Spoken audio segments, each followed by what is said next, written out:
The Life of Reason by George Santayana. Introduction. Side note. Progress is relative to an ideal which reflection creates. Whatever forces may govern human life, if they are to be recognized by man, must betray themselves in human experience.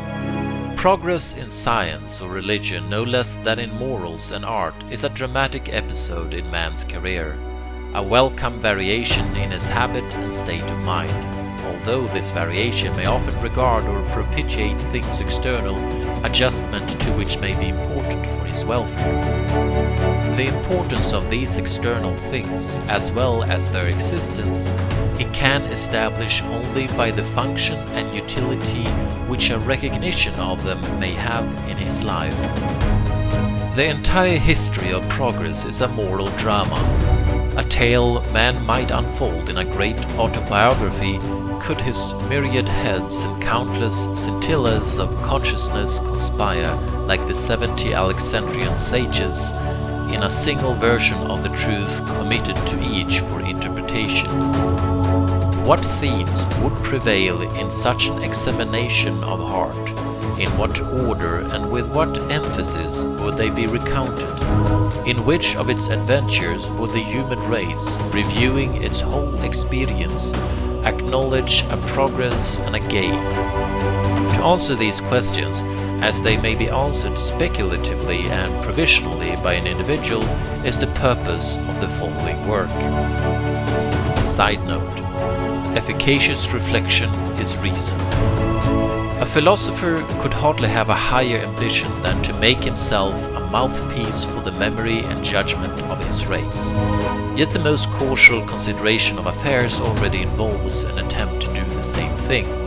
Reflection is pregnant from the beginning with all the principles of synthesis and valuation needed in the most comprehensive criticism. So soon as man ceases to be wholly immersed in sense, he looks before and after, he regrets and desires, and the moments in which prospect or retrospect takes place constitute the reflective or representative part of his life, in contrast to the unmitigated flux of sensations in which nothing ulterior is regarded.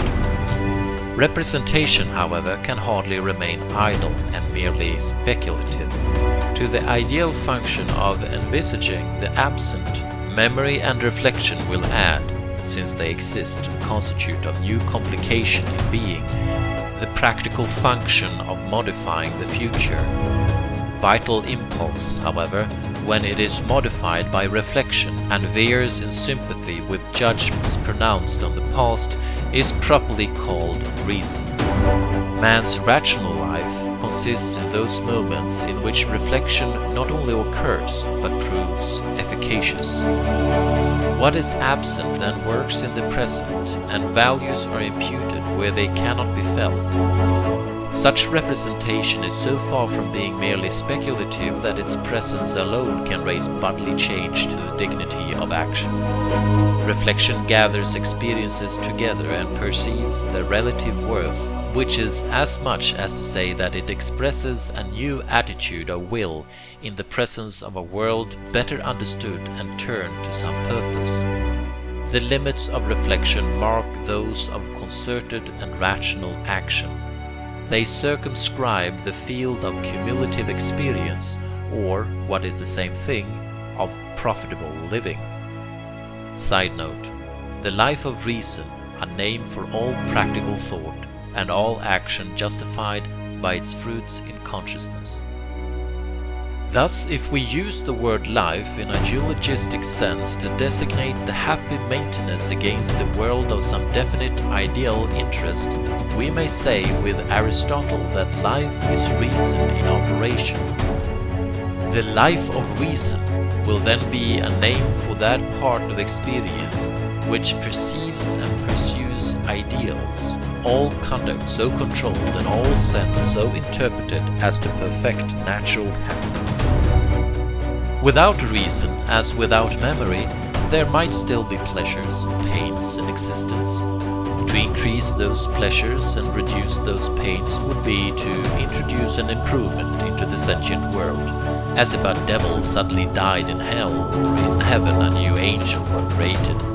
Since the beings, however, in which these values would reside would, by hypothesis, know nothing of one another, and since the betterment would take place unprayed for and unnoticed, it could hardly be called a progress, and certainly not a progress in man, since man, without the ideal continuity given by memory and reason, would have no moral being.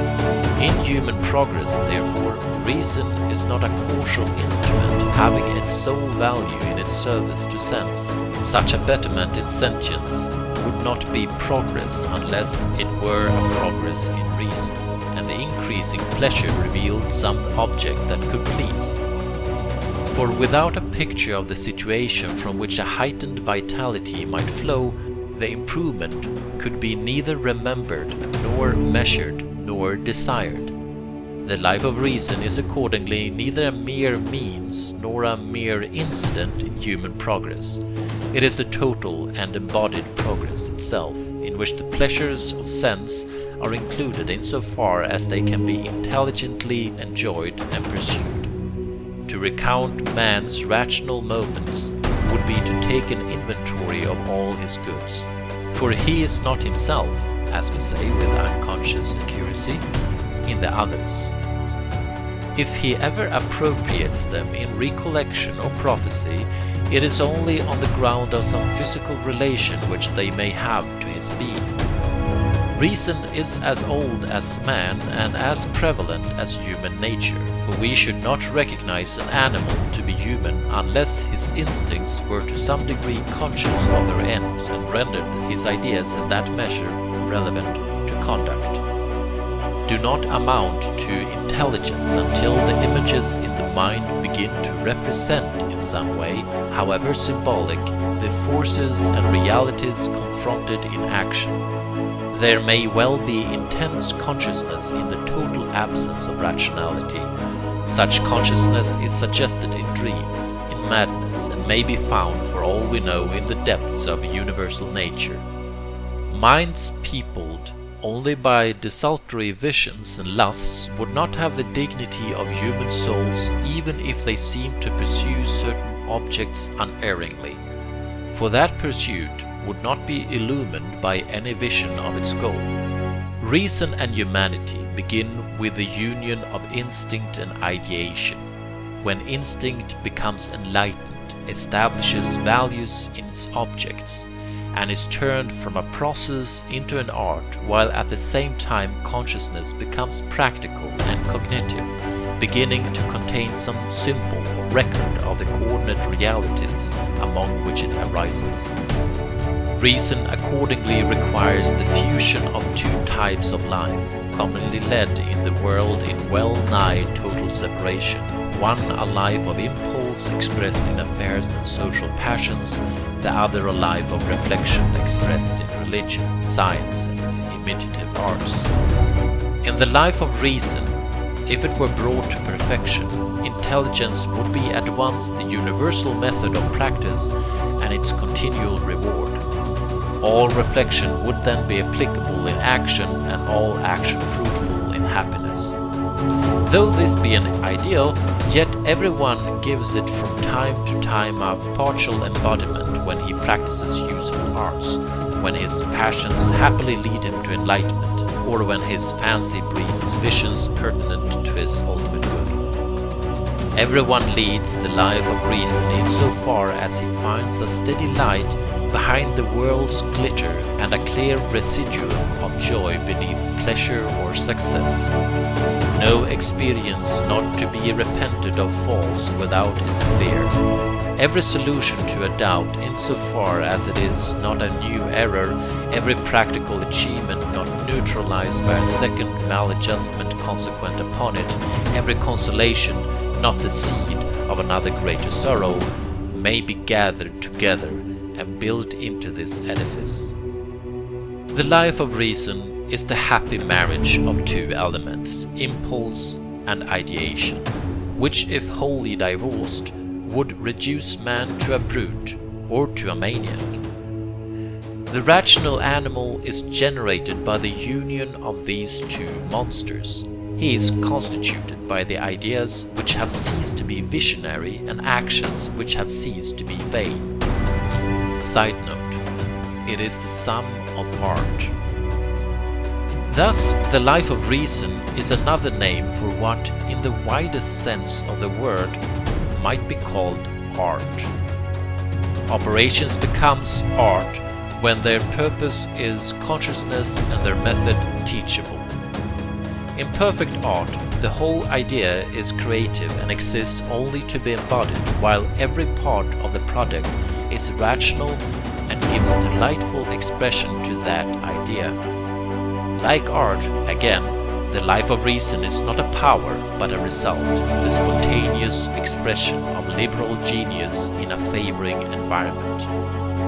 Both art and reason have natural sources and meet with natural checks, but when a process is turned successfully into an art, so that its issues have value and the ideas that accompany it become practical and cognitive, reflection, finding little that it cannot in some way justify and understand, begins to boast that it directs and has created the world in which it finds itself so much at home. Thus, if art could extend its sphere to include every activity in nature, reason, being everywhere exemplified, might easily think itself omnipotent. This ideal, far as it is from actual realization, has so dazzled men that in their religion and mythical philosophy they have often spoken as if it were already actual and efficient. This anticipation amounts, when taken seriously, to a confusion of purposes with facts and of functions with causes, a confusion which in the interests of wisdom and progress it is important to avoid. But these speculative fables, when we take them for what they are, poetic expressions of the ideal, help us to see how deeply rooted this ideal is in man's mind, and afford us a standard by which to measure his approaches to the rational perfection of which he dreams. For the life of reason, being the sphere of all human art, is man's imitation of divinity. End of introduction, part 1.